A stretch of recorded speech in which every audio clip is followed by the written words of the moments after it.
1,00,000 మంది శివభక్తులతో కలిసి మహారుద్రాక్ష పూజలో పాల్గొనండి. వెంటనే కాల్ చేసి మీ పేరును నమోదు చేసుకోండి.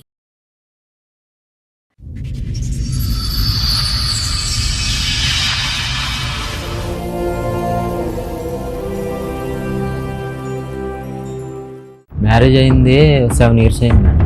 దగ్గర వాళ్ళని చెప్పి చేసుకున్నాం. పుట్టింటికి వెళ్ళిపోయేటంత అయింది గొడవ. నేను లేనప్పుడు ఫోన్లో మాట్లాడింది మేడం. అదే డిలీట్ చేసి వచ్చేది. నేను ఫోన్ చేసేటప్పుడల్లా బిజీ అని వచ్చేది. నీ బిజీకు నమస్కారం బాబు. ఓ పాప పుట్టింది. నీ వల్ల పుట్టిందా ఎవరి వల్ల పుట్టింది? అవతలోడు వల్ల పుట్టింది. ఆడ ఇల్లీగల్ కాంట్రాక్ట్ పెట్టుకున్న తర్వాత ఈయనతో బాబుని కన్నది, ఆయనతో పాపను కన్నది. వాళ్ళ ఆవిడ ఏమనట్లేదు. వాళ్ళ ఆవిడికి పిల్లలేరు. ఎక్కడికి అంటున్నాడుగా పిల్లలు. ఇంటిగా ఉన్నా కూడా ఎవరు నమ్మట్లేదా? ఇంకా ఫోన్లో ఇంకా చాలా ఉన్నాయి సార్. ఆడు ఇంట్లో కంటే బీచ్ లోనే ఎక్కువ ఉన్నాడు. లా ఏది ఉందో దాన్ని మీరు ఫాలో అవ్వాలి. ఫ్యూచర్ 10 years తర్వాత ఇప్పుడు ఫాలో అయితే చెంపలు పగిలిపోతాయి. వైఫుల్ని వదిలేసి ఆ భాస్కర్ లాంటి వాళ్ళు, భర్తలను వదిలేసి దేవి లాంటి వాళ్ళు, ఈ సొసైటీకి మీరంతా దరిద్రపు పర్సన్స్ కింద లెక్క. పేరేమో ఫస్ట్ తండ్రి పేరు పెట్టింది, నేను పుట్టిందేమో ఏంకంట అని ఆ పిల్ల క్వశ్చన్ చేసే రోజు వచ్చిన రోజు మీకంటే హీనమైన మనుషులు ఇంకొకళ్ళు ఉండరు. అమ్మ నాన్న తాత ఏదో చెప్పారు, ఆ కుటుంబం అంటే ఒకటి ఏడిస్తే వాళ్ళు చెప్పు తీసుకొని కొట్టాలి ఆ పిల్లని. విచ్చలవిడిగా తిరుగుతున్నాను హ్యాపీగా. ఎవరి లైఫ్ ఇక్కడ స్పాయిల్ అయింది? లాకి రెస్పెక్ట్ ఇస్తున్న వ్యక్తి లైఫ్ స్పాయిల్ అయిందా? లాని కాదనుకుని విచ్చలవిడిగా కనిపెట్టిన రోజు కనిపెట్టండి అని ఓపెన్ గా తిరుగుతున్న ఛాలెంజ్ చేస్తున్న అమ్మాయి లైఫ్ బాగుందా? ప్లీజ్ రిక్వెస్ట్ చేస్తున్నానండి గవర్నమెంట్ వాళ్ళని, దయచేసి ఫ్యామిలీ మ్యాటర్స్ లో 2 years లో క్లోజ్ అయ్యేలాగా డైరెక్షన్స్ తీసుకురండి. సుమన్ టీవీకి వెళ్తే మనకు ఏదో న్యాయం జరిగింది. కోర్టులకు వెళ్ళి వచ్చిన వాళ్ళు ఇక్కడికి వచ్చి మాట్లాడుతున్నారు. మనుషులు బతకాలి, మోరల్ వాల్యూస్ బతకాలి, వివాహ బంధం బతకాలి. నమస్తే. సుమన్ టీవీ సమర్పిస్తున్న పద్మవ్యూహం కార్యక్రమానికి స్వాగతం. మరి ఈ కార్యక్రమంలో మనతో పాటు ఉన్నారు ప్రముఖ హైకోర్టు అడ్వకేట్ రమ్యాకుల గారు. నమస్తే మేడం. నమస్తే. ప్రముఖ సైకియాట్రిస్ట్ డాక్టర్ కళ్యాణ్ చక్రవర్తి గారు. నమస్తే సార్. నమస్తే మేడం. కుమార్ గారు ఆయన సమస్య చెప్పుకోవడానికి ఇక్కడి వరకు వచ్చారు. ఆయన సమస్య ఏంటో అడిగి తెలుసుకుంటారు. హలో అండి. అలా అండి. ఎక్కడి నుంచి వస్తున్నారు? అదే అనకాపల్లి జిల్లా బుచ్చిపేట మండలం మేడం. ఓకే, చెప్పండి ఇక్కడి వరకు దేనికి వచ్చారు, ఏంటి సమస్య? సమస్య ఫ్యామిలీ సమస్య మేడం. ఓకే. మ్యారేజ్ అయింది 7 years అయింది మేడం. లవ్ మ్యారేజ్ అరేంజ్డా? Arrange marriage. ఓకే. దగ్గర వాళ్ళని చెప్పి చేసుకున్నాం. అమ్మాయి ఏమో సరిగా ఉండేది కాదు, ఇంటి దగ్గర ఉండేది కాదు. ఓకే. మీ వయసు ఎంత అప్పుడు? అప్పుడు 24 అలా ఉంటుంది మేడం. అమ్మాయిది? అమ్మాయిది ఒక 22 అలా ఉంటుంది. Okay okay. మీరేం చేస్తారు? అమ్మాయి ఏం చేస్తుంది? కంపెనీలో చేస్తాను మేడం, ప్రైవేట్ కంపెనీ. అమ్మాయి ఏమైనా వర్క్ చేస్తుందా? అమ్మాయి అయితే హౌస్ వైఫ్ మేడం, ఇంటి దగ్గర ఉంటుంది. పిల్లలు ఉన్నారా మీకు? ఒక బాబు పుట్టాడు మేడం. బాబు పుట్టక ముందు నుంచే వాళ్ళ ఇంటి దగ్గర వెళ్ళిపోయేది అనమాట. పిల్లని ఎంతకాలం మీరు మంచిగా ఉన్నారు? ఎప్పుడు ఆవిడ వెళ్ళిపోయింది? 3 months వరకు బాగుంది మేడం. బాగున్నారు. 3 months తర్వాత ఏదో ఒక గొడవ పెట్టుకొని నేను బయటికి డ్యూటీకి వెళ్ళేటప్పుడు. ఓహో, మీ ఇంట్లో ఎంతమంది ఉంటారేంటి? అమ్మ నాన్న నేను. ఓకే. చేసుకున్న తర్వాత ఆవిడ పెళ్ళైన 3 months బాగుంది, తర్వాత ప్రెగ్నెన్సీ వచ్చిందా? తర్వాత వాళ్ళ పుట్టింటికి వెళ్ళిపోయింది మేడం. ఓకే. పుట్టింటికి వెళ్ళిపోయి ఓ 3 months తర్వాత మళ్ళీ నా దగ్గరికి పెద్ద మనుషులు పంచాయతీ పెట్టుకుని తెచ్చుకున్నారా? పెద్ద మనుషులు పంచాయతీ పెడితే తీసుకొచ్చాను. 3 నెలలు బాగానే ఉన్నారన్నారు కదా, ఇంతకు ఏం గొడవ మీద ఆవిడ పుట్టింటికి వెళ్ళిపోయేటంత అయింది గొడవ? గొడవ అంటే మేడం తనేమో మేము బాగానే చూసాం, 3 months బాగానే చూసుకున్నాం. నేను ఇంటి దగ్గర లేని టైంలో ఎవరికైనా ఫోన్ చేసి మాట్లాడడం. అంటే ఎవరు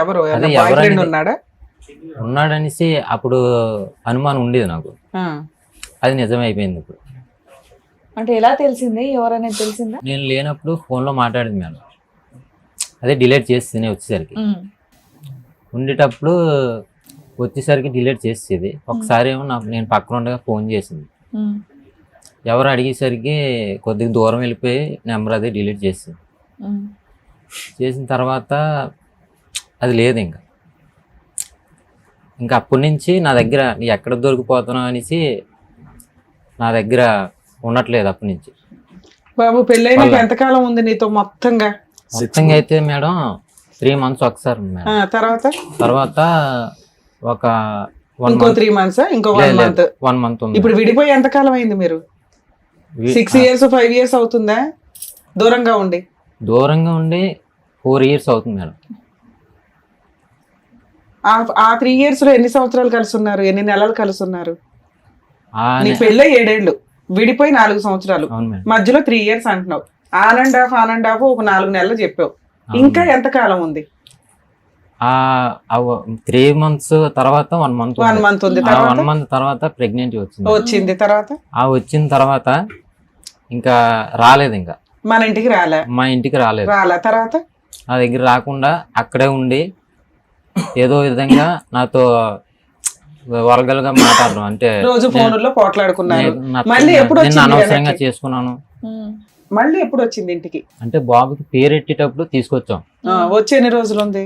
ఒక 20 days ఉంది మేడం. తర్వాత మళ్ళీ మా అమ్మ వాళ్ళ ఇంటికి వెళ్దాం అని చెప్పి నన్ను తీసుకెళ్ళిపోయింది. నేను కూడా వెళ్ళాను మీ అత్తగారింటికి. వెళ్ళాను. వాళ్ళ ఇంటి దగ్గర ఒక 1 week ఉన్నాను. ఉండి వెళ్ళిపోదాం రా అంటే నేను వస్తాను, నాకు ఒంట్లో బాగోలేదని చెప్పేసి ఉండిపోయింది. అక్కడే ఉండిపోయింది. అక్కడ ఉండిపోయిన తర్వాత రమ్మంటే ఇంకా ఫోన్ చేసి రమ్మన్నా. ఎన్ని నెలలకు తెచ్చుకున్నారు? ఇంకా రాలేదు మేడం. అప్పుడు అన్ని కలిపి 4 నెలలే కదయ్యా కాపురం. ఇంకా రాలేదు మేడం. ఇంకా రాకుండా అక్కడే ఉండి మొత్తం భార్య భర్తలుగా ఎదురు బొదురు మీరు ఉన్నది 4 నెలలు ఈ జీవితంలో. అవును సార్. బాబు ఇప్పుడు అక్కడే ఉంటున్నాడు ఆవిడ దగ్గరే? బాబు ఆవిడ దగ్గర. సరే, విడిపోయి 4-5 సంవత్సరాలు అవుతుంది కదా, ఏమన్నా పెద్ద మనుషులు పంచాయతీలు కానీ ఏమన్నా జరిగింది? పెట్టింది మేడం. ఆవిడ పెట్టిందా? ఆవిడే పెట్టింది. ఏమని కావాలి? భర్త కావాలన్నా వద్దనే? భర్త వద్దనేసి.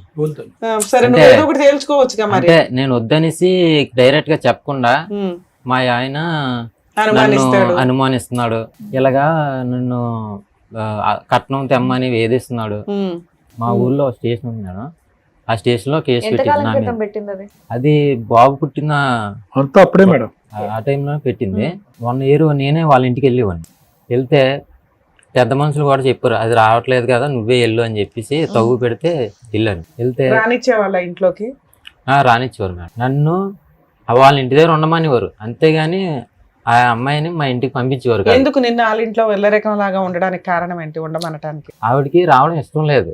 వేరే వ్యక్తితో అంటే ఎలాగ మాట్లాడుకోవడానికి ఆటి అవుతుంది. కన్వీనియన్స్ గురించి, కంఫర్ట్ గురించి వాళ్ళ ఫ్యామిలీ మొత్తం సపోర్టింగ్ ఉంది. అల్లుడితో కాదు వేరే వాడితో మాట్లాడుకొని సపోర్ట్ చేస్తారు వాళ్ళ ఇంట్లో వాళ్ళు. అవును, అలాంటి వాళ్ళు మేడం. ఒక చిన్న పాయింట్ చెప్పు తమ్ముడు, మీ అమ్మగారికి మీ భార్యకి పడేది కాదా? మా అమ్మగారికి మా భార్యకి అస్సలు పడేది కాదు. సో వాళ్ళు ప్రొటెక్షన్ గురించి అక్కడ పడదు.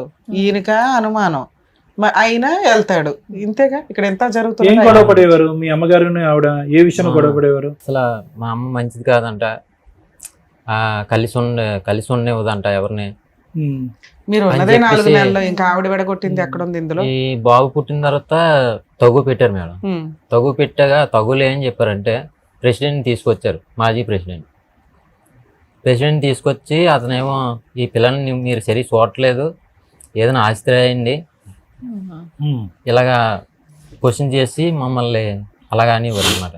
అంటే మేము చూడకపోవడం ఏంటి, ఆ పిల్లకి ఇష్టం లేక వెళ్ళిపోతుంది అనేసి మా వాళ్ళందరూ చెప్పేవారు. మా పెద్ద మనుషులు అందరూ తెలుసు నా గురించి.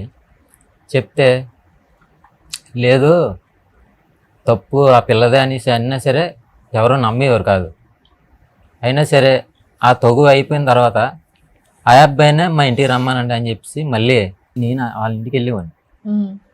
ఆ బాబు గురించి వెళ్ళేవాడిని. ఎంతకాలం వాళ్ళ ఇంట్లో ఇళ్ళరకం కింద ఉన్నావు? వచ్చేవాడు పూర్తిగా ఉన్నావా? రాత్రి నేను డ్యూటీ చేసుకుని వెళ్ళి చూసి వచ్చాను. వచ్చేసేవాడు. బాబుని చూడటానికి వెళ్ళేవాడు. బాబుని చూసి అలా ఎంతకాలం వెళ్ళావు? 1 year వరకు వెళ్ళాను. మరి మీ ఇంట్లో ఉన్నది 4 నెలలు, నువ్వు వాళ్ళ ఇంటికి వెళ్ళి రావటం అనేది 1 సంవత్సరం. 1 year వరకు వెళ్ళాను సార్. ఆ 1 year తర్వాత మళ్ళీ కేసు పెట్టింది. నేను వెళ్ళిన తర్వాత కూడా ఎందుకు రాత్రి ఉండకుండా వెళ్ళిపోతున్నావునా? నేను 3 months మా నాన్నకి బాగలేదు, మా నాన్నగారికి అంటే డ్రింకింగ్ అది చేస్తుంటాడు. దానివల్ల బాగలేదంటే హాస్పిటల్ తీసుకెళ్ళడానికి కానీ 3 నెలలు వెళ్ళలేదు. ఈ 3 నెలలు రాలేదు కదా అని చెప్పేసి నా మీద కేసు పెట్టింది. మీ ఆవిడకి ప్రాబ్లం అక్కడ మీ ఇంట్లో మీ మమ్మీ డాడీతో ఉండడం అనేది అర్థమవుతోంది కదా, మరి మీరు సపరేట్ కాపురం పెట్టలేకపోయారా? ఆవిడకి మీరంటే ఇష్టమే లేకపోతే పుట్టింటికి వస్తే ఆవిడ ఎందుకు ఇబ్బంది పడుతుంది, మీరు రానందుకు ఆవిడ కేసు ఎందుకు పడుతుంది? నేనంటే వాళ్ళ ఇంటికి వెళ్తే ఇష్టం ఉందంట. సరే నువ్వు వెళ్ళి ఉండొచ్చు కదా, పిల్లోడు అదే వచ్చేసాడు, చెప్తున్నా. కాపురం అయితే కావాలి, నీకు పెళ్లి చేసింది ఒక ఆడపిల్లని ఏదో తీసుకొచ్చారు, అక్కడే ఉండి సర్దుకోవచ్చు కదా నువ్వు. పోనీ ఏముంది భార్య కోసం. ఇంటి ఇక్కడ నాన్నగారు ఆరోగ్యం అలాగే. బాగాలేదన్నా ఏంటి, ఎందుకు వెనక్కి ఎందుకు వచ్చేవాడు అమ్మ నాన్న చూడటానిక? అమ్మ నాన్న చూడడానికి వచ్చింది సార్. వచ్చిన తర్వాత ఎంత దూరం వాళ్ళ ఊరు మీ ఊరు? ఒక 7 kilometers ఉంటుంది సార్. ఓ, వారిని. 7 కిలోమీటర్లకేనా? ఆ, మీరు ఎవరు వచ్చారు మీతో పాటు? ఆయన ఎవరు? మా మావయ్య. మేనమామ. ఆ, ఓకే. ఏం కావాలి? అంటే కాపురం రావట్లేదండి. ఎక్కడికి? మీ ఇంటికే రావాలని మీరు అంటున్నారు. అవును. మేము అక్కడ ఉండం, అత్త మామలతో కలిసి మా ఇంట్లో ఉండండి అని వాళ్ళు ఆఫర్ ఇస్తున్నారు. ఇన్నిసార్లు పెద్ద మనుషులు ఏం పంచాయతీ చేశారు? ఇప్పుడు తర్వాత మేము ఏం చేసామంటే మీద రేకుల షెడ్ అది వేసుకుందాం, ఎక్కడ ఆ ఇంట్లోనే రేకుల షెడ్ వేద్దాం ఓ పక్కన. మేడ మీద మేము అదే కింద పైన పోర్షన్, పైన ఒక రేకుల షెడ్ వేసి ఆ, ఎళ్ళ ఉంచుదామని. దాన్ని సపరేట్ కాపురం అంటున్నారు మీ దృష్టిలో, ఎందుకంటే వేరే వంట. అవును. కింద అత్తమామలు ఉంటారు, వీళ్ళు పైన ఉంటారు. దానికి ఒప్పుకున్నారా వాళ్ళు? రాలేదు మేడం, మీ ప్రపోజల్ మీటింగ్ కి రాలేదా? రాలేదు సార్. రాకపోతే తర్వాత నేను 1 year తర్వాత వెళ్ళలేదు మేడం. ఎందుకు? వాళ్ళు వేధించింది అనమాట. ఏమని వేధించింది? నేను ఫోన్ చేసేటప్పుడల్లా బిజీ అని వచ్చేది. నీ బిజీకో నమస్కారం బాబు. మేడం ఒకటే, ఆడ ఇల్లీగల్ కాంట్రాక్ట్ పెట్టుకున్న తర్వాత మళ్ళీ ఆయనతోటి పాపను కన్నది, ఈయనతో బాబుని కన్నది, ఆయనతో పాపను కన్నది. ఎవిడెన్స్ అన్ని ఉన్నాయి మేడం. నాంచి 2 సంవత్సరాల తర్వాత 498 కేసు కూడా పెట్టింది ఈయన మీద. ఇంపార్టెంట్ కదా అయ్యా. ఇది కదా ఇది- చెప్పాలి అప్పటి ఇది నుంచి. ముందు జరిగింది మేడం. నేను చెప్పిందంతా ముందు జరిగింది. అవునా? సరే, ముందు ఇప్పుడు జరిగింది. చెప్పు. ఈ 5 సంవత్సరాలు ఏం జరిగిందమ్మా అంటే పంచాయతీలు జరిగినాయి అనే చెప్తున్నావు. ఓ పాప పుట్టింది, నీ వల్ల పుట్టిందా ఎవరి వల్ల పుట్టింది? అవతలోడు వాళ్ళు పుట్టింది మేడం. నువ్వు వెళ్తున్నావు కదా, సంవత్సరం పాటు వెళ్ళావు కదా, మీకేం ఫిజికల్ రిలేషన్ లేదా? ఫిజికల్ నేను బాబు 2020 మేడం ఉమ్, బాబు పుట్టాడు. ఆ, అప్పటి నుంచి 1 year పాటు వెళ్ళాను నేను. ఉమ్.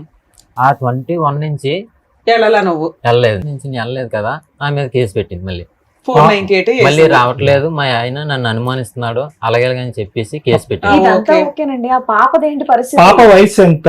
సింపుల్ లెక్క తేలిపోద్ది. పాప వయసు ఎంత? ఆ పాప ఎప్పుడు పుట్టిందంటే ఆ, 2024 ఓకే. ఏప్రిల్లో. నీ విజిట్స్ లేనప్పుడు పుట్టింది పాప. అవును. నీకు ఆవిడకి మీ మీద ఎటువంటి ఒక 498 కేసు కూడా రిజిస్టర్ అయిందా? ఆ, ఈ ఎఫ్ఐఆర్ తర్వాత- అయిందా? FIR ఎఫ్ఐఆర్ అయింది. FIR కాపీ తెచ్చాం. తెచ్చారా? ఇచ్చాను మేడం.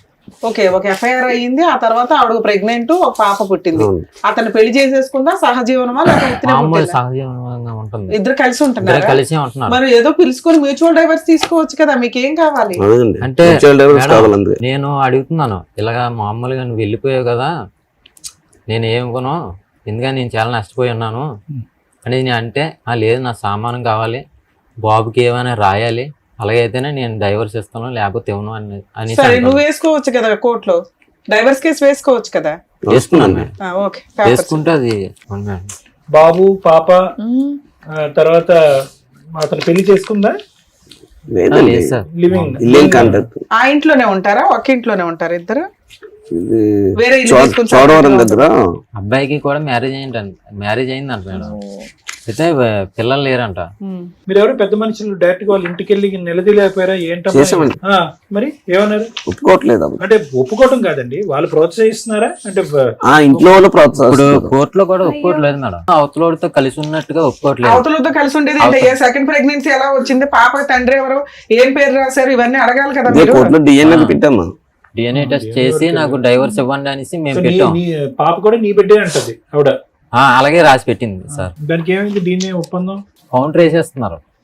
DNA టెస్ట్ పెట్టండి, వాళ్ళు టెస్ట్ కి రావట్లేదు. నువ్వు రెడీ టెస్ట్ కి. నేను రెడీ చేశాను. ఆవిడ కలిసి ఉంటున్నది ఎవరు? బైక్ వాషింగ్ చేస్తుంటాడు. చోడవరంలో ఉంటాడు. చూడవరం. అటు బైక్ వాషింగ్ చేస్తాం. ఏంటి ఏవో నీ దగ్గర ఆధారాలు ఉన్నాయని అంటున్నారు నాన్న. ఉన్నాయండి. ఉన్నాయి సార్. ఉన్నాయి సార్. ఏంటి చెప్పండి. ఎవరు? వాళ్ళిద్దరు ఫోటోలా? అవునండి. ఎలా సంపాదించారు మీరు? అదే ఇన్స్టాగ్రామ్ ఇన్స్టాగ్రామ్ లో పెడుతుంది ఆవిడ. ఓపెన్ గా పెట్టిందా? ఓపెన్ గా చాలా ఓపెన్ గా పెట్టి కోర్టుకు వచ్చి నాకేంటి ఈ ఫోటోలు నిజం కాదు, ఆ పిల్ల నా భర్తకే పుట్టింది అన్నట్టు పెట్టేసింది. ఈడే ఉమ్. వారిని. ఈడిని వాష్ చేసుకుంటాడో లేదు కానీ కారు వాష్ చేస్తాడు ఈడు. Bike washing. Bike washing. Um. వాళ్ళ ఇంట్లో వాళ్ళు కూడా ఏం మాట్లాడలేదా? వాళ్ళ అమ్మ నాన్న కూడా అవును సార్. మాట్లాడలేదా? ఇంత ఇంత వాళ్ళ ఇంట్లో ఇంత వాళ్ళు- ఇదిగా ఉన్నా కూడా ఎవరు నమ్మట్లేదా? అంటే పెద్దల ద్వారా తేల్చుకుందాం, నా సామాన్లు నాకు ఇచ్చి బాబు పేరుని ఏదైనా రాసి కాగితం కట్నం డబ్బులను నా సాయరి నాకు ఇచ్చాను, నేను విడాకులు ఇచ్చేస్తాను అంటుంది. ఇల్లు కాంట్రాక్ట్ పెట్టుకున్న తర్వాత నీకు ఎలా ఇస్తామని చెప్పేసి నేను అన్నాను సార్. ఇంత అన్యాయం అయిన తర్వాత మేము మళ్ళీ నష్టపరిహారం ఇస్తాం చాలా నీకు అన్నట్టు మీరు పట్టుబట్టారు అంతే కదా. Yes sir. ఇంత బహిరంగంగా ఫోటోలు తీసుకుని ఇంకా ఇది ఒక్కడిది ఇతని ఫోటో మేడం, అదే మిగతా వాళ్ళందరూ ఆ హీరో. ఇంకా ఫోన్లో ఇంకా చాలా ఉన్నాయి సార్.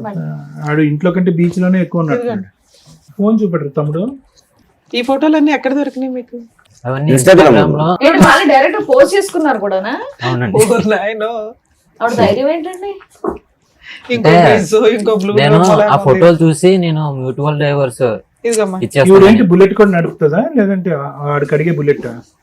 వాడి బుల్లెట్ వారిని అయ్యో రామా, ఇంత దారుణంగా ఉన్నా సరే నాకు కేసు తేలట్లేదు అని చెప్పి నా బాధ. చాలా అన్యాయం రా తమ్ముడు, చాలా. నేను మళ్ళీ కౌంటర్లు వేస్తుంటుంది.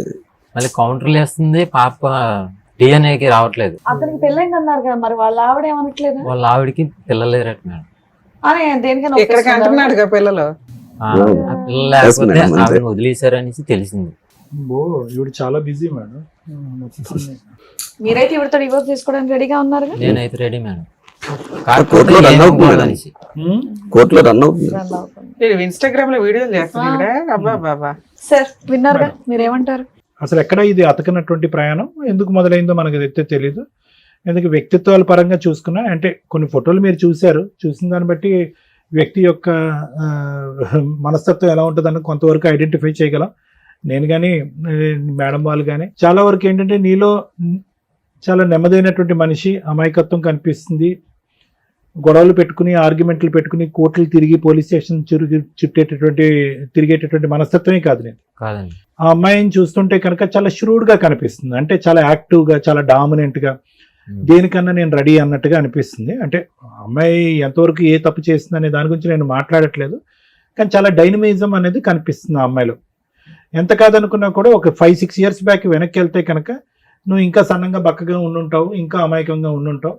ఆ అమ్మాయి చూస్తుంటే కనుక ఇంకా చిన్న వయసు కాబట్టి ఆ అమ్మాయి ఇంకా డామినెంట్గా అగ్రెసివ్గా ఉంటుంది అనేది అనిపిస్తుంది నాకు. అంటే ఇప్పటికీ కూడా మీరు చూపెట్టినటువంటి ఫోటోల్లో 2024కి సంబంధించినటువంటి ఫోటోలు ఎక్కడా కూడా అమ్మాయి యొక్క మానసిక పరిస్థితి కానీ, ఆలోచించే శైలి కానీ, ఆ తీరు కానీ, ఫోటోలు తీసుకోవటం తప్ప డాక్టర్ గారు అంటే కనుక ఎవరితో ఫోటోలు తీసుకోవాలో వాళ్ళతో తీసుకోకుండా పిల్లల్ని ఇంటా వంట వదిలేసి రకరకాల దారులు తిరుగుతూ వేరే వ్యక్తులతో అంత బహిరంగంగా ఫోటోలు వీడియోలు తీసుకుంటూ పబ్లిక్ ప్లాట్ఫామ్ మీద టెలికాస్ట్ చేస్తూ ఉండేటటువంటి వ్యక్తి యొక్క వ్యక్తిత్వాన్ని ఏమంటారు? ఫోటోలు వీడియోల్ని మనం తప్పు పట్టట్లేదు. ఇక్కడ సంసార జీవితాన్ని, పెళ్లిని నిలబెట్టుకోలేనటువంటి పరిస్థితి. సరే, మీకు వేరే మీ అత్తగారి దగ్గర సమస్యలు ఉండొచ్చు, మీ మామగారి దగ్గర సమస్యలు ఉండొచ్చు, రకరకాల ప్రాబ్లమ్స్ ఉండొచ్చు. కానీ అవేంటంటే ఒక పెద్దల సమక్షంలో ఒకసారి తప్పు చేస్తే కనుక ఇంకోసారి తప్పు సర్దుకుని దిద్దుకుని కాపురాన్ని నిలబెట్టుకునేటటువంటి ప్రయత్నం చేయకుండా ఇది ఇక్కడే వదిలేసి అక్కడ వేరే జల్సాలు చేస్తూ ఫోటోలు తీసుకుంటూ వీడియోలు తీసుకుంటూ పబ్లిక్ ప్లాట్ఫామ్ మీద టెలికాస్ట్ చేసుకుంటూ నాకేమీ లెక్కపత్రం అనిపించట్లేదు, నేను ఇలాగే ఉంటాను అనేటటువంటి వ్యక్తిత్వాన్ని మనం ఏమంటాం? అది ఎవరికి వాళ్ళుగా ఎవరు ఆలోచన శైలికి మనం వదిలేద్దాం. ఎందుకంటే ఆ ఫోటోలు మీరందరూ కూడా ఎవరైతే ప్రేక్షకులు చూస్తున్నారో బహిరంగంగా చూడలేదు కాబట్టి బహుశా మీరు అంత విశ్లేషించడం కష్టమేమో. కానీ అవి చూసిన తర్వాత నాకు ఏమనిపిస్తుందంటే వీళ్ళిద్దరికీ, కుమార్కి కానీ లేదంటే ఆ అమ్మాయికి కానీ మొదటి నుంచి మిస్ మ్యాచ్. ఆ అమ్మాయి ఏంటంటే ఇండివిజువాలిటీ, ఇండిపెండెంట్, అవైతే నాకు చాలా క్లియర్ కట్ గా కనిపిస్తుంది. హ్యాపీగా ఉండాలి, ఫ్రీగా ఉండాలి, తనకు కావాల్సినటువంటి జల్సా జీవితాన్ని తను బ్రతకాలి. ఒక పెళ్లి అనేటటువంటి మూడు వేసినంత మాత్రాన వంటింట్లో ఉంటూ అత్తమామలు చెప్పేటటువంటి విధంగా ఉండేటటువంటి వ్యక్తిత్వం కాదు. అది తప్ప డాక్టర్ గారు అంటే కనుక అది తప్పు అని నేను అనట్లేదు. అది ఆ అమ్మాయి స్టైల్ ఆఫ్ లివింగ్. అది క్లియర్ కట్ గా ఫోటోల్లో కానీ ఏది మీ పెళ్ళి అయినటువంటి 4 years తర్వాత, ఇద్దరు పిల్లలు అన్న తర్వాత వాళ్ళు ఆ విధంగా బహిరంగంగా ఉండటం అనేటటువంటిది ఎంత తెగింపు అనేది నా ప్రశ్న. బహిరంగంగా ఒక పక్క నుంచి ఈ బిడ్డ ఆ బిడ్డ అక్కడే కుమారికి చెందినటువంటి బిడ్డలే, అతనితో కన్నటువంటి బిడ్డలు అనేటటువంటి వ్యక్తి కోర్టు వరకు వచ్చి ఈ బిడ్డల్లో మీ పాప కూడా అతని పాపే అన్నట్టుగా వాదించినటువంటి ఒక వ్యక్తి ఈరోజు పబ్లిక్ గా ఆ విధంగా పిక్చర్స్ రిలీజ్ చేస్తూ కూడా ఇంకో విధంగా వాదిస్తుంది అంటే కనుక ఆ అమ్మాయి యొక్క ఆలోచన శైలి ఏంటి అనేది మనకు ఎక్కడ పోతాం. కానీ ఏంటంటే ఆ అమ్మాయికి ఎక్కడ కూడా పెళ్లి కంటే ఇక్కడికి వచ్చింది కానీ ఇక్కడ ఉండేటటువంటి ఉద్దేశం లేదు. ఎందుకంటే వ్యక్తిత్వంగా మీరు నచ్చలేదా, లేదంటే మీ ఇంటిళ్ళ పది నచ్చలేదా, లేదంటే మీ ఇంటి వాతావరణం నచ్చలేదు అనేది నాకు తెలియదు. 7 kilometers దూరంలో ఉన్న తన పుట్టిల్లు అలవాటైంది అమ్మాయికి చిన్నప్పటి నుంచి. అది పెంపకం లోపం అనొచ్చా, లేదంటే బాగా లాడి చేసి పెంచారా, అల్లరి ముద్దుగా పెంచారా, ఆ అమ్మాయి తప్పులు చేస్తున్న తప్పులు క్షమించేస్తూ నువ్వు ఇలా ఉండొచ్చు అనేటటువంటి విధంగా పెంచారా అనేది మనకు తెలియదు. కానీ ఎక్కడో చోట పెంపకం లోపం అనేది కనిపిస్తుంది. ఎందుకంటే ఆ విధంగా అమ్మాయి ఈరోజు మీరు చూస్తుంటే ఆ ఫోటోలు ఆ వీడియోలు అవి చూస్తుంటే ఎంతో కొంత తల్లిదండ్రుల యొక్క కంట్రోల్ ఉంటే కనుక, తల్లిదండ్రుల యొక్క భయం ఉంటే కనుక, మందలించేటటువంటి తల్లిదండ్రులు ఒక చెప్పు చేతుల్లో ఉంటే కనుక ఈరోజు అమ్మ ఫస్ట్ ఇది సరిదిద్దుకో, నీ పిల్లల యొక్క భవిష్యత్తు చూసుకో, మర్యాదపూర్వకంగా విడాకులు తీసుకో, గౌరవప్రదంగా విడాకులు తీసుకో, తర్వాత నీకు కావాల్సినటువంటి వాళ్ళతో ఉండు, పెళ్లి చేసుకో అనేటటువంటి విధంగా ఒక కంట్రోల్ బటన్ అనేటటువంటిది ఆ అమ్మాయి పుట్టింట్లో ఉంటే కనుక ఈ దురదృష్టకరమైన పరిస్థితి ఆ అమ్మాయి వల్ల ఇంకో జీవితం ఇలా నష్టపోవటం, తనకన్నటువంటి 2 పిల్లల యొక్క భవిష్యత్తు పాడయ్యేటటువంటి పరిస్థితి రాకుండా ఉండేది. ఆ విధమైనటువంటి కంట్రోల్ లేకపోవటం వల్ల ఏమైంది అంటే ఈరోజు ఆ అమ్మాయి తన ఇష్టానుసారం విచ్చలవిడియని నేను అన్న కానీ ఇష్టానుసారం ఉంది. తను పోగొట్టుకునేది ఏం లేదు, నష్టపోయింది ఏమీ లేదు. ఈరోజు అర్థమైందండి, చాలా సింపుల్ అయిపోయింది ఆ అమ్మాయి లైఫ్. ఎందుకంటే కోర్టుకి వెళ్ళటం, ఏదో చెప్పటం, వాయిదాలు తీసుకోవటం, వెళ్ళటం, వాయిదాలు తీసుకోవటం, స్టైల్ గా వస్తా సార్, స్టైల్ గా వచ్చి వెళ్ళిపోతుందండి అంతే. అక్కడ తనకు కావాల్సినటువంటి జీవితం ఆ అబ్బాయి ఇస్తున్నాడు, ఆ అబ్బాయి ప్రసాదిస్తున్నాడు. వాళ్ళిద్దరు చూస్తుంటే కనుక ఎక్కడ తగ్గేటట్టు, భయపడేటట్టు, ఉండేటట్టు అనిపించట్లేదు. సో ఆ అమ్మాయికి అక్కడ ఒక జాలీ హ్యాపీ లైఫ్ అనేటట్టు తను అనిపిస్తుంది. నువ్వేమో వచ్చి ఆ కోర్టు ఈ పోలీస్ స్టేషన్ అని తిరుగుతూ ఫైనల్గా ఇక్కడి వరకు వచ్చి నన్ను కాపాడండి బాబు అంటూ నువ్వు ఉన్నావు. నాకేమనిపిస్తుంది అంటే ఎంత చెప్పినా కూడా, బహుశా మేడం గారు మాట్లాడితే మరి నాకు తెలియదేమో కానీ, ఎంత చెప్పినా కూడా లొంగేటటువంటి బ్యాచ్ లాగా నాకు అనిపించట్లేదు వాళ్ళు. ఎందుకు కంఫర్ట్ జోన్ లో ఉండేటటువంటి వాళ్ళని నువ్వు పనిష్ చేయాలని అనుకుంటున్నావు, సుఖాలు సంతోషం మధ్య ఉండేటటువంటి వాళ్ళని శిక్షించడానికి ప్రయత్నం చేస్తున్నాం. ఆ అమ్మాయి ఏంటి, ఎప్పుడు కంఫర్టే కోరుకుంది. మీ ఇంటి దగ్గరకు వచ్చి కంఫర్ట్ కొనుక్కుని పుట్టింటికి వెళ్ళిపోయింది. పుట్టింట్లో ఉంటూ మీరు వద్దు అని చెప్పి వేరే వ్యక్తితో తిరుగుతూ, మీరు చెప్పిన ఆధారాలు బట్టి తిరుగుతూ అక్కడ కూడా కంఫర్ట్ అనిపిస్తుంది. ఆ అమ్మాయిని ఏ విధంగా శిక్ష పడేటటువంటి విధంగా చేస్తాము, శిక్ష లేదంటే బాధపడి మీ యొక్క కండిషన్స్ కి తలొగ్గేటటువంటి విధంగా చేయగలమని మీరు అనుకుంటున్నారు అనేది ఒక పెద్ద క్వశ్చన్ మార్క్. ఈ వేదిక కాదు, సో అన్నిటికీ తెగించినటువంటి వాళ్ళకి, అన్ని సుఖాలకి అలవాటు పడినటువంటి వాళ్ళకి నిన్ను ఇంకా పరీక్ష పెట్టి ఇంకా బక్కడు అయిపోతావు, ఇంకా సన్నబడిపోతావు, నువ్వు మాట్లాడలేకపోతున్నావు, నీ నోరు ఆరిపోతుంది, నీ గొంతుకు ఆరిపోతుంది, మానసికంగా నీ మెంటల్ స్టేట్ స్టేబుల్ గా లేదు. అటువైపు తల్లిని చూసుకోవాలి, ఇంకోవైపు ఏమొచ్చి ఒక ఇంటిని చూసుకోవాలి, నీ ఉద్యోగాన్ని కాపాడుకోవాలి. అంటే ఇక్కడ ఆ అమ్మాయిని నిలదీయటానికి, ఆ అమ్మాయి ఒక జస్టిస్ అనేటటువంటి ప్లాట్ఫామ్ మీద తీసుకొచ్చి ఆ అమ్మాయి బుద్ధి చెప్పేటటువంటి ప్రయత్నంలో నువ్వు మీ అమ్మగారు ఏమైపోతారనేటటువంటి భయం ఉంది. ఆ అమ్మాయి ఏమీ గొంతెత్తు కోరికలు ఏమి కోరుకోవట్లేదు. తన సామాన్ తనకి ఇమ్మంటుంది, తన అవసరాలు ఏవో ఉంటే కనుక బాబు యొక్క మెయింటెనెన్స్ ఇమ్మంటుంది. నా ఉద్దేశం ఏంటంటే అలాంటి వాళ్ళతో డి అంటే డి అని చెప్పి ఇలా రోజులు, నెలలు, సంవత్సరాల పాటు నువ్వు ఎక్కువ కోట్లు తిరిగి నువ్వు హరించిపోయి నీ ఆస్తిపాతులు కరిగిపోయే ముందే నువ్వు కొద్దిగా తెలుగుగా వ్యవహరించి ఈ పట్టుదల అనేటటువంటి ఒక మెట్టు దిగి నువ్వు ఆ అమ్మాయికి కావాల్సిన ఏదైనా మినిమల్ నీడ్స్ ఉంటే కనుక అవి ప్రొవైడ్ చేసి, బాబుకు కావాల్సినటువంటి మెయింటెనెన్స్ ఇచ్చి, డైవర్స్ తీసుకుని నువ్వు బయటపడి నువ్వు ఒక పెళ్లి చేసుకుని నువ్వు సుఖపడు. ఇప్పుడు నీ వయసు ఎంత? 32కి నువ్వు ఒక 62 ఇయర్స్ సంబంధించినటువంటి వ్యక్తికి జీవితాన్ని అంతా చూసినట్టున్నావు. సో ఇదైతే కనుక నా ఉద్దేశం. ఆవిడతో మాట్లాడటం. వాళ్ళ తాతయ్య ఉన్నారు కదా సార్, వీళ్ళు మిస్సెస్ వాళ్ళ తాతయ్య, వీళ్ళిద్దరిని లోపల పెట్టేసి తలుపు దగ్గర కాపలా ఉంటాడండి. మీరు మీ భార్యతో మీరు హ్యాపీగానే ఉన్నారుగా? హ్యాపీ. దయచేసి మీరు ఏంటంటే ఆ అబ్బాయి బ్రెయిన్ ఇంకెక్కువ పొల్యూట్ చేయకండి. నేను వినండి, వాళ్ళు లైవ్ లో ఇప్పుడు ఇక్కడికి వచ్చి డాన్స్ చేయమన్నా రెడీగానే ఉంటారు. లోపల పెట్టి బయట తాతల్ని ముత్తాతల్ని కాపలా పెట్టవలసినటువంటి అవసరం లేదు. ఎందుకంటే పబ్లిక్ గానీ వీడియోస్ ఫొటోస్ రిలీజ్ చేశారు. మేము ఓపెన్, చూసిన వాళ్ళు ఆనందించండి, ఏర్చపడే వాళ్ళు ఏర్చపడండి, కోపం తెచ్చుకునే వాళ్ళు కోపం తెచ్చుకోండి అన్నట్టుగా ఆ అమ్మాయి బహిరంగంగా చూపెడుతుంది. ఎందుకు ఆ అబ్బాయిని ఇంకా ఎర్రెక్కిస్తారు మీరు? నేను చెప్పేది సింపుల్ లాజిక్. బయట పట్టడానికి ఒక సింపుల్ మార్గం ఒకటి ఉంది. ఈ తిరుగుళ్ళు, ఈ డబ్బులు ఖర్చు పెట్టుకోవాలి, ఈ కోర్టులు, ఈ లాయర్లు అనేటంటే సింపుల్ గా అమ్మాయికి ఏది కావాలో అది క్లియర్ చేసుకోండి. ఎవరికో పెట్టుబడి పెట్టండి. సొంత కొడుకు మెయింటెనెన్స్ అడుగుతుంది. మెయింటెనెన్స్ ఏమనండి, ఒక స్కూల్ ఫీజు విడాకులు తీసుకోనండి, హ్యాపీగా మళ్ళీ జీవితాన్ని ప్రారంభిస్తాడు. ఏం ప్రెసిడెంట్లు, వైస్ ప్రెసిడెంట్లు, పంచాయతీలే చెల్లుబాటు ఉంది. ఎవరు మాట్లాడితే మాత్రం అమ్మాయి వింటది. అమ్మాయి అన్నిటికీ మొండివారిపోయి ఉంది. That's our life. మన ముందు ఒక భార్య బాధితుడు కూర్చున్నాడు. దేవి అనే మహిళ గురించి మనం ఈ రోజున మాట్లాడుకోవాలి. ఆవిడ్ని ఉంచుకున్న భాస్కర్ అనే ఒక పురుషుడు గురించి మాట్లాడుకోవాలి. ఎప్పుడు కూడా మన సాంప్రదాయాలు కానీ, లా అండ్ ఆర్డర్ కానీ, ఒకప్పుడు బాల్య వివాహాలు, సతీ సహగమనాలు, విడో మ్యారేజెస్, ఇట్లా ఏవో మార్పులు చెందుతాయి. అప్పట్లో లేవు, తర్వాత మారినాయి. మళ్ళీ మహిళలు కిరసనాయిలు, డౌరీ డెత్స్ ఒక 2 decades వరకు కూడా చాలా సివియర్గా ఉన్నాయి. ఆడపిల్లగా పుట్టడం కంటే నరకం ఇంకొకటి లేదు అనే స్టేజ్. ఆడపిల్ల పుడితే ఇంకా చచ్చిపోయినట్టే లెక్క, ఇంకా అమ్మాయి ఉంది అనేది డౌట్ఫుల్. అంత serious dowry harassments, dowry deaths నుంచి ఈ రోజున మహిళలే చంపేసి ఏం చేసుకుంటారో చేసుకోండి అనే స్టేజిలో సోషల్ మీడియాలో వాళ్ళే ఇన్ఫ్లుయెన్సర్గా, వాళ్ళే యూట్యూబ్ ఛానల్స్ లేకపోతే ఏదో వీడియోలు చేసుకుంటూ నేను ఎంత హ్యాపీగా ఉన్నానో చూడరా అనే రేంజ్లో వీడియోలు చేస్తూ రెచ్చగొడుతున్నారు సొసైటీని. ఈ స్టేజ్లో ఉన్నప్పుడు లా ఏదుందో దాన్ని మీరు ఫాలో అవ్వాలి. ఫ్యూచర్ 10 years తర్వాత ఇప్పుడు ఫాలో అయితే చెంపలు పగిలిపోతాయి. 10 years ఆగండి మీరు ముసలోళ్ళు అయ్యేదాకా, అప్పుడు మీరు అనుకునే స్వేచ్ఛా జీవితాలు వస్తాయి. ఈ రోజు లా ఏంటి? మీరు అక్రమ సంబంధాలు పెట్టుకోవాలంటే మాకు ఫ్రీడమ్ ఉంది, మేము ఎవరితోనన్నా తిరుగుతాం, దేనితోనన్నా తిరుగుతాం. వైఫులను వదిలేసి ఆ భాస్కర్ లాంటి వాళ్ళు, భర్తలను వదిలేసి ఏం పేరయ్యా పేరు అనాలన్నా కూడా కష్టంగానే ఉంది. ఆ దేవి లాంటి వాళ్ళు. ఈ సొసైటీకి మీరంతా దరిద్రపు పర్సన్స్ కింద లెక్క. అదేంటి మేడం వ్యక్తిగత స్వేచ్ఛను మీరెవరు పాయింట్అవుట్ చేయడానికి? అంటే ల్యాండ్ ఆర్డర్ ఒకటి ఏడ్చింది కదా. ల్యాండ్ ఆర్డర్ ఉన్నప్పుడు ఈ జనరేషన్లో మనకి లా ఏం చెప్తుందో దాన్ని ఫాలో అయ్యి ధైర్యంగా బయటకు వచ్చి మీరు వీడియోలో చేసుకొస్తారో, పెళ్ళిళ్ళే చేసుకుంటారో, పేరెంటాల్లే చేసుకుంటారో, పిల్లల్నే కంటారో ఆలోచించండి.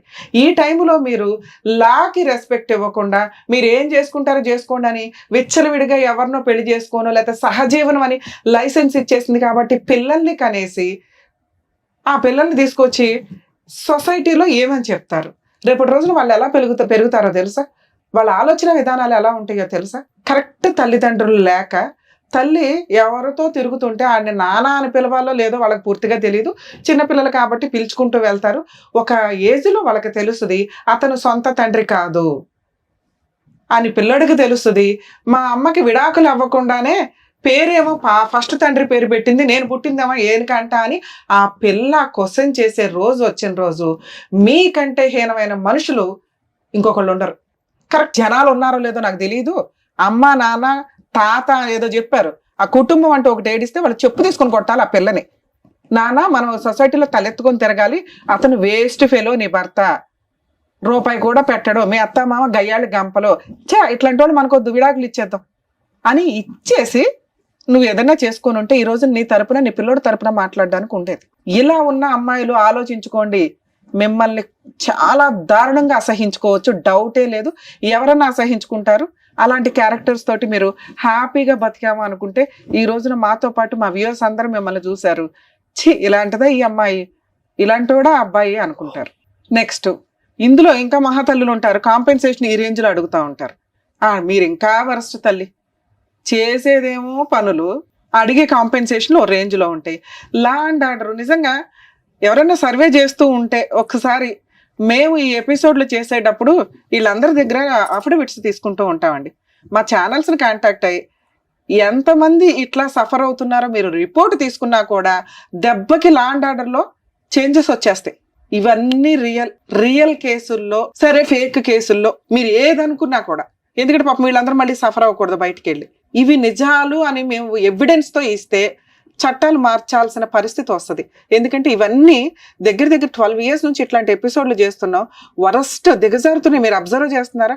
మోరల్ వాల్యూస్ లేవు, కుటుంబ తగాదాలు లేవు, అక్రమ సంబంధాలు డామినేషన్. పూర్తిగా సుప్రీంకోర్టు ఎప్పుడైతే ఆ చట్టం తీసేసిందో, ఆ యాక్ట్ తీసేసిందో, ఆ సెక్షన్ తీసి పడేసిందో, విచ్చలవిడిగా డైవర్స్ రాకుండా, డైవర్స్ వచ్చి మీరు సెకండ్ పెళ్లిళ్ళు చేసుకోండి ఎవరు మాట్లాడడం, ఈ జనరేషన్లో దానికి లైసెన్స్ ఉంది. వితౌట్ డైవర్స్ కోర్టులో పిటిషన్లు వేసుకొని ఆదర్శ దంపతుల్లాగా వీడియోలు చేసుకుంటూ పోతుంటే వాళ్ళని ఎగ్జాంపుల్గా తీసుకుని ఇంకా పావలా బ్యాచ్, వాళ్ళని ఎగ్జాంపుల్గా తీసుకుని 5 బేసుల బ్యాచ్, ఇంతే. ఇక ఎవరికి చెప్పాలా? సో ఇప్పుడు సీరియస్గా లా అండ్ ఆర్డర్ ఎక్స్పర్ట్స్ ఎవరైతే ఉంటారో ఆ న్యాయ కోవిదులందరూ కాస్త మా ఎపిసోడ్లు చూసి ఒక డెసిషన్ తీసుకోండి. ఎక్స్ట్రా మ్యారిటల్ అఫైర్స్, అడల్టరీ ఉన్న సెక్షన్స్కి పనిష్మెంట్ ఇస్తే ఇవి కొంచెం సీక్రెట్గా కంట్రోల్ అవుతాయి. లేదా ఫ్రీగా డైవర్స్ ఇచ్చి పడేయండి. ముందు డైవర్స్ ఇవ్వండి. ఎందుకంటే లా అంటే మాకు రెస్పెక్ట్ లేదనే అంత విచ్చలవిడితనం జనాల్లో రాకూడదు. లా అంటే ఒక రెస్పెక్ట్, ఒక భయం ఉండాలి. ఏమీ చేయదు కోర్టు. ఈ అబ్బాయి ఇప్పుడు ఏం మాట్లాడుతున్నాడు? మేడం నేను న్యాయం కోసం వెళ్తే నాకు 5 ఏళ్ళు అవుతుంది, నేను ఎక్కడ ఇది అవ్వాలా? ఆ అమ్మాయి ఏం చేస్తుంది? నన్ను ఏం చేస్తారు? వస్తే డైవర్స్ వస్తాయి, ఓ రూపాయి రాదేమో, 5 ఏళ్ళు అవతల వ్యక్తి సఫర్ అవుతాడుగా. నాకైతే ఇంకొకటి దొరికాడు, ఓ పిల్లని కనీస విచ్చలవిడిగా తిరుగుతున్నాను హ్యాపీగా. ఎవరి లైఫ్ ఇక్కడ స్పాయిల్ అయింది? లాకి రెస్పెక్ట్ ఇస్తున్న వ్యక్తి లైఫ్ స్పాయిల్ అయిందా? లాని కాదనుకుని విచ్చలవిడిగా కనిపెట్టిన రోజు కనిపెట్టండి అని ఓపెన్ గా తిరుగుతున్న ఛాలెంజ్ చేస్తున్న అమ్మాయి లైఫ్ బాగుందా? ఇవి ఎగ్జాంపుల్ గా తీసుకుంటే రేపు రోజున అందరూ దాన్నే ఫాలో అవుతారుగా. ప్లీజ్ రిక్వెస్ట్ చేస్తున్నానండి గవర్నమెంట్ వాళ్ళని, దయచేసి ఫ్యామిలీ మ్యాటర్స్ లో 2 years లో క్లోజ్ అయ్యేలాగా డైరెక్షన్స్ తీసుకురండి. ఇలా అన్ని ఈ ఛానల్స్ లో మేము ఇక్కడ కూర్చొని ప్రతి ఎపిసోడ్లు చేసుకుంటూ ఫ్రీ సర్వీసులు చేసుకుంటూ మేము వెళ్తున్నాం. లీగల్ సెల్ అథారిటీ ఉంది, లోక్ అదాలత్ ఉంది, వాళ్ళ రిపోర్ట్లన్నా తీసుకోండి. ఈ రోజు మేము ముగ్గురు ఇక్కడ కనిపిస్తున్నాం, ఒక ఛానల్ డైరెక్ట్ గా కనిపిస్తుంది వాళ్ళకి. సుమన్ టీవీకి వెళ్తే మనకి ఏదో న్యాయం జరిగింది, కోర్టులకు వెళ్ళి వచ్చిన వాళ్ళు ఇక్కడికి వచ్చి మాట్లాడుతున్నారు. కోర్టు కదా ఫైనల్, మేము కనీసం సెటిల్మెంట్ చేసి పంపించగలుగుతాం. ఈ చేంజెస్ రాకపోతే ఇలాంటి క్రైమ్ పర్సంటేజ్ మనం వినుకుంటూ తలలు నరికేసి కాల్ చేసి మొక్కలు చేసి ఫ్రిడ్జుల్లో పెట్టి బ్లూ డ్రమ్ముల్లో పెట్టి ఈ దరిద్రాలు చూసి ఆహా ఓహో అని కొన్ని రోజులకి అది కూడా అలవాటు అయిపోతుంది. మనుషులు బతకాలి, మోరల్ వాల్యూస్ బతకాలి, వివాహ బంధం బతకాలి. పోనీ వీళ్ళేమైనా ఖాళీగా ఏడుస్తారా? మళ్ళీ ఇంకో పెళ్లిళ్ళు చేసుకుంటారు. అప్పుడు పెళ్లిళ్ళు ఎందుకు? తిరగండి మీ ఇష్టం వచ్చినట్టు. ఆ పిల్లలు పుట్టే వాళ్ళకి ఏదో కొత్త చట్టాలు తీసుకొచ్చి కనీసం లాకి రెస్పెక్ట్. ఎందుకంటే ఒక అడ్వకేట్గా నేను లా గురించి బాధపడాలా? లా రెస్పెక్ట్ ఇవ్వకపోతే నాకు చాలా కష్టం అవుతుంది. ఆ అమ్మాయి రెస్పెక్ట్ ఇవ్వాల. రెస్పెక్ట్ ఇచ్చిన అబ్బాయి ఇక్కడ కూర్చొని బాధపడుతున్నాడు, నాకు న్యాయం ఎక్కడ జరిగిద్ది అని. ఇక మీ కేసు విషయానికి వస్తే నాన్న, ఇది నేను ఇప్పుడు మాట్లాడింది జనరల్ టాపిక్. నిజంగా బాధేస్తుంది మాకు. లాకి రెస్పెక్ట్ ఇచ్చిన వ్యక్తి బాధపడుతున్నాడు. ఇక్కడ తెగిచ్చేసిన మనిషి ఏం చేయలేరు, ఎందుకంటే లేడీస్ని ఏం చేయలేము ఈ రోజున. ఆ 2 కేసులు నీకు డైవర్స్ వస్తే కన్ఫర్మ్, డౌట్ లేదు. 498 నువ్వు గెలుస్తావు ఎప్పటికి, ఓ 3 yearsకి. అలానే నువ్వు ఇప్పుడు సెకండ్ మ్యారేజ్ చేసుకున్నావు అనుకో, మళ్ళీ ఏదో పనికి మళ్ళీ కేసు ఫైల్ చేస్తావు. అవునా? ఇక్కడ లా ఏముంది అనేది ఫస్ట్ మీరు తెలుసుకోండి. ఆ అమ్మాయి ఎంత మిస్టేక్తో పాటు క్యారెక్టర్ లెస్. నేను అసలు మాట్లాడట్లే అమ్మాయి గురించి, అదే ఎంతసేపు మాట్లాడా. అలాంటి వేస్ట్ ఫెలోస్ గురించి ఎంత తక్కువ మాట్లాడుకుంటే అంత బెటర్. కానీ నాకు బాధ వేస్తుంది, మాట్లాడతాను. కనీసం రియలైజ్ అవుతారేమని. అమ్మ మహాతల్లులు, మీకు ఎవరన్నా లవర్స్ ఉంటే ముందే ఏడవండి మీ ఇంట్లో, వేరే అబ్బాయిల గొంతు కొయ్యొద్దు. 2, ఒకసారి పెళ్లి చేసుకున్నాక భర్తే సర్వస్వం అనుకోండి. అత్తమామలతో ఏమైనా తగాదాలు ఉంటే ఓపెన్గా పెద్ద మనుషులు పంచాయతీలు పెట్టుకొని ప్రాబ్లమ్ సాల్వ్ చేసుకోవడానికి చూసుకోండి. ఎవ్వరికి తగాదాలు లేకుండా కుటుంబాలు దాటడం కుదరదు. రిలేషన్సే అలాంటివి. కొత్తగా ఒక 20 ఏళ్ళు ఒక ఇంట్లో ఉండి ఇంకో ఇంట్లోకి వెళ్ళినప్పుడు మన ఆలోచనలు వేరు, మన అలవాట్లు వేరు, వాళ్ళు వేరు. అలాగే ఒక కొత్త అమ్మాయిని యాక్సెప్ట్ చేయడం అంటే వాళ్ళకి కొంత ఇదిగా ఉంటుంది. ఇవి కొంచెం టైం పడుతుంది. మీరు ఆ ఇంటికి లీడర్ అవ్వడానికి, లేదా వదిలిపడేయండి. మీరు కష్టపడి సంపాదించుకోవడం అనేది మీకు గౌరవంతో కూడిన పని, గర్వంతో కూడిన పని, క్యారెక్టర్ పని. మీరు క్యారెక్టర్తో ఉంటే అది మీకు పొగరుతో సమానం. సంపాదించుకోవడం, క్యారెక్టర్తో ఉండడం అనేది ఒక స్త్రీకి ఆభరణాల కింద లెక్క. అవి ఉంటే చాలు. నువ్వు సంపాదించుకో, నీ క్యారెక్టర్తో నువ్వు ఉన్న రోజు నిన్ను ఒక దేవతలా పూజిస్తారు. పూజించకపోయిన పర్ల, నువ్వు తలెత్తుకొని పొగ్గరగా సొసైటీలో తిరగగలుగుతావు. అవి దొబ్బుతున్నాయి ఈ రోజున, లేవు. ఎవరితో మాట్లాడగలం మేము? లీగల్ ప్రాసెస్లో ఆ అమ్మాయి లాంటి వాళ్ళకి ఏం చెప్తున్నాను, మీలాంటి వాళ్ళకి చెప్తున్నా. ఒక అమ్మాయిని పెళ్లి చేసుకున్నావు, డే 1 నుంచి నీకు అనుమానం. ఎందుకు అనుమానం అంటే నిజంగానే అమ్మాయి ఫోన్లో మాట్లాడింది, ఓకే.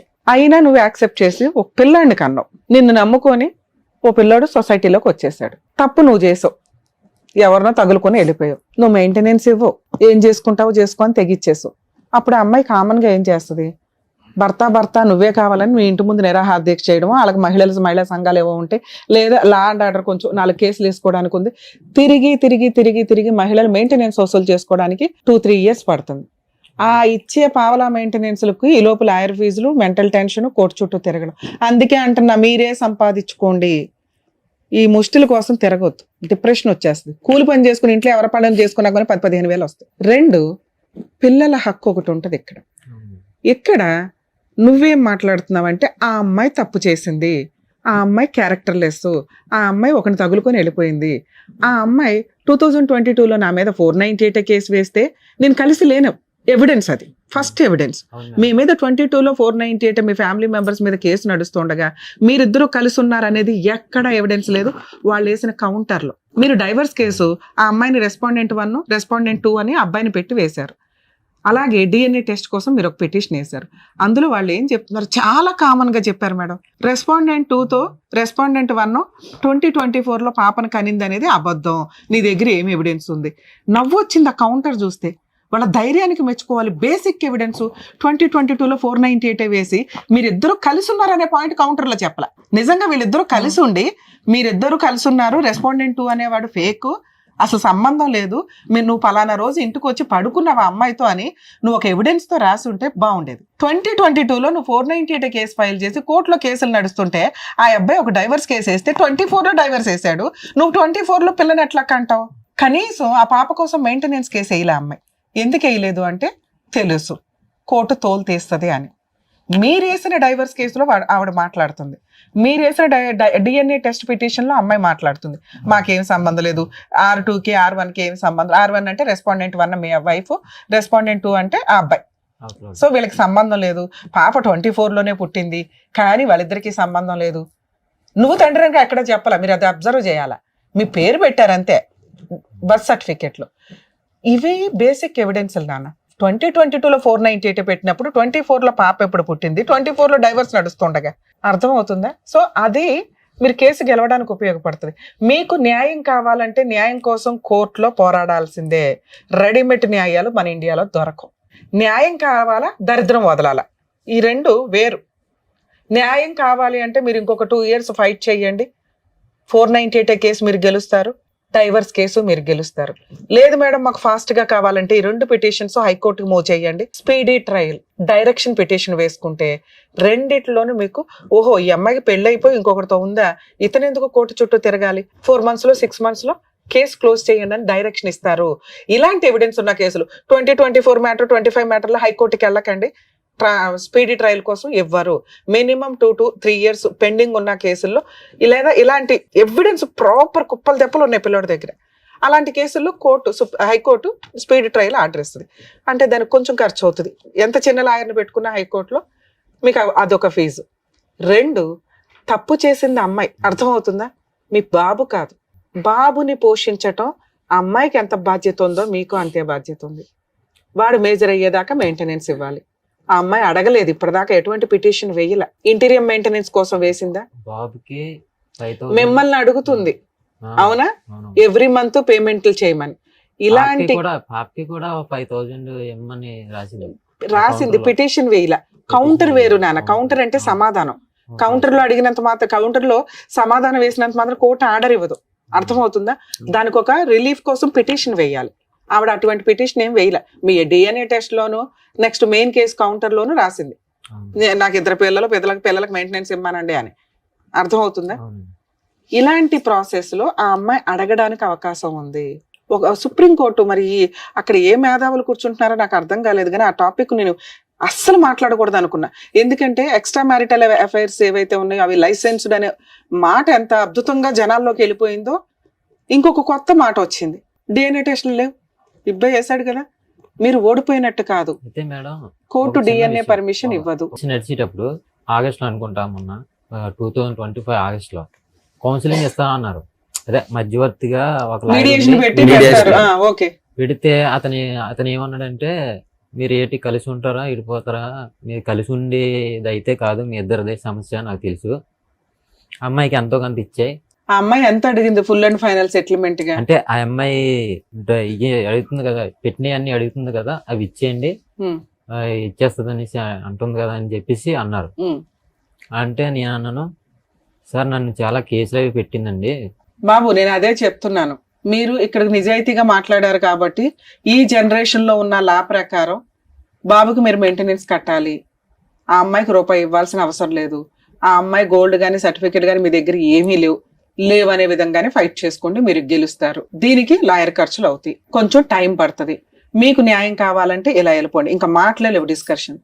2వ మాట, ఆ అమ్మాయి అడుగుతుంది, ఇచ్చి దరిద్రం వదిలించుకోండి అన్న. నేను ఈ 2 వేరు చేశా. న్యాయం కావాలంటే మీరు పోరాడండి, గెలుస్తారు, అదే అడిగింది మేడం. కానీ బాబుకు మాత్రం మెయింటెనెన్స్ ఇవ్వాలి. ఆ బాబుని నేను తీసుకుంటానని అన్నాను మేడం. బాబు నీకు విషయం తెలుసా, నన్ను మాట్లాడి నువ్వు జిడ్డు మేళ, అర్థమవుతుందా? ఆ అమ్మాయి తప్పు చేసింది కాబట్టి నాకు అన్ని ఫ్రీగా అయిపోవాలి, పిల్లాడికి నేనేం ఇవ్వకూడదు, లేదా పిల్లాడిని నాకు ఇచ్చేయండి, ఇవి తేలం. నీ జీవితంలో ఈ కేసు తేలదు. ఈయనకి ఏమైనా ఆస్తున్నా వాళ్ళ కొడుకే రాసేస్తాను అన్నాడండి. అసలు అవి రాయాల్సిన అవసరమే లేదు. ఈ రోజు ఆ అమ్మాయికి ఏం కావాలి, ఆ అమ్మాయి మా అమ్మాయికి ఇచ్చి పిల్లాడి కస్టడీ ఇస్తుందా, ఇచ్చేయమనండి. ఉంచుకుంటుందా, ఓకే, మ్యూచువల్ డైవర్స్ ఒప్పుకోండి. ఇది ఫస్ట్ స్టెప్. అదే మేడం. పిల్లాడికి ఆస్తి ఏదన్నా రాసి నాకు ఇవ్వండి అంటే ఫైటింగ్ చెయ్యండి. ఇంతే మీ కేసులో. Okay madam. పిల్లాడికి ఆస్తి మేడం. రాసి ఇచ్చేదే లేదు. ఆ పిల్లాన్ని చూస్తే ఓకే మేడం, చూడలేదు. వేరే వాడితో వేరే ఊర్లో బాబు, ఉంటాడు. నీ జీవితమే నాశనమైంది. పిల్లాడు అక్కడ ఉన్నాడు. నువ్వు అడగాల్సింది ఏంటి? Child custody petition. పిల్లాడి కస్టడీ పిటిషన్ వేసుకో. ఆయన న్యాయం కావాలంటే ప్రెసెంట్ లా ఏదుందో నేను అదే చెప్పగలను. అద్భుతంగా అరచేతిలో చెప్పలేను. మా వంతు ప్రయత్నం మేము చేయగలుగుతాం. కానీ ఈ రోజు మేము అమ్మాయితో మాట్లాడితే అమ్మాయి ఏమంటుందో తెలుసా? నాకు ఆ పిల్లాడికి ఏది రాసిస్తారో రాసిమ్మనండి, నాకు ఇమ్మనండి, నాకేం వద్దు అంటది. అర్థమవుతుందా? పిల్లాడికి రాసివ్వడం అనేది కరెక్ట్ కాదు ఈ కేసులో. ఆవిడికి ఇచ్చేస్తే మ్యూచువల్ డైవర్స్ ఇస్తాను అంటే ఒక సెటిల్మెంట్ కి వెళ్ళండి. ఆవిడ ఇచ్చేది ఎప్పుడో తెలుసా? మ్యూచువల్ డైవర్స్ పిటిషన్ వేసి 498 క్లోజ్ అయ్యి మ్యూచువల్ డైవర్స్ ఆర్డర్స్ రోజు ఆవిడకి ఇవ్వండి. లేదు ఆవిడ సామాన్ ఒకటి గోల్డ్ ఒకటి విడిగా ఉందనుకోండి, అసలు నాకు తెలిసి గోల్డ్ ఏమి ఉండదు, మళ్ళీ అదేం పెద్ద గోల్డ్ ఉందేమో అని రమ్య గారు అన్నారు అని అనుకోకండి. ఆవిడకున్న సామాను ఇచ్చే రోజు mutual divorce 498 close. Evidence closing చేసుకునే రోజు ఏమైనా చిన్నగా గిలక్కాయలు ఏమైనా ఉంటే అవి ఇచ్చి పడేయండి. ఇంతే. ఇలాంటి ఒక సెటిల్మెంట్ వస్తే ఆపకండి, వెళ్ళిపోండి. ఇది నా రిక్వెస్ట్. మీలాంటి వాడు బాధపడవద్దు. 2, ఆ అమ్మాయి పిల్లాడికి ఏదైనా రాయండి అంటే మాత్రం అస్సలు సెటిల్మెంట్కి వెళ్ళొద్దు నాన్న.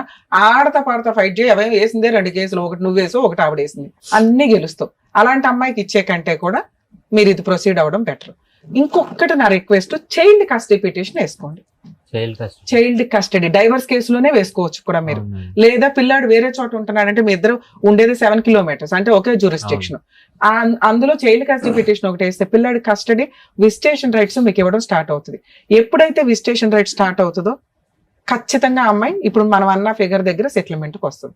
ఏమి ఇవ్వకుండా డైవర్స్ అవ్వు, ఆ దరిద్రం ఏదో వాళ్ళకి ఇచ్చేసి ఫ్రీగా వదిలించుకోవడానికి చూడండి. పిల్లాడి కస్టడీ తీసుకోవడానికి చూడండి. మేడం ఈ కేసులో ఇది బెటర్ అని నా ఉద్దేశం. అమ్మ మహాతల్లి, నువ్వు ఆ ఎపిసోడ్ చూస్తే ఇప్పటికే బోలంత పాపం మూట కట్టుకున్నారు. దయచేసి మీవేమో మీరు తీసుకొని ఆ పిల్లాడి కస్టడీ అబ్బాయికి ఇచ్చేసి మ్యూచువల్ డైవర్స్ తీసుకోండి. లేదా పిల్లాడి కస్టడీ నువ్వు ఉంచుకో, నీ గిలక్కాయలేమో నీకు ఇస్తారు. కాంపెన్సేషన్ ఉండదు. పిల్లాడికి ఎటువంటి మెయింటెనెన్స్ లో ఆస్తులు రాసి ఇవ్వడాలో ఉండవు. నచ్చితే ఈ సెటిల్మెంట్ చేసుకో, లేదా మేమేమన్నా హెల్ప్ చేయాల్సి వస్తే లీగల్ గా దిగాల్సి వస్తుంది. Madam thank you madam. అదండి కుమార్ గారు. సో చాలా డీటెయిల్డ్ గా మీరు ఏం చేయాలనేది చాలా క్లియర్ గా చెప్పారు. మీరు అలా కనుక చేస్తే మీ కన్ఫ్యూజన్ అనేది పోతుంది ఫస్ట్. ఓకేనా? థ్యాంక్ యూ అండి. Thank you. మంచిది. Thank you so much sir. Thank you so much madam. మరో కథతో మళ్ళీ కలుద్దాం.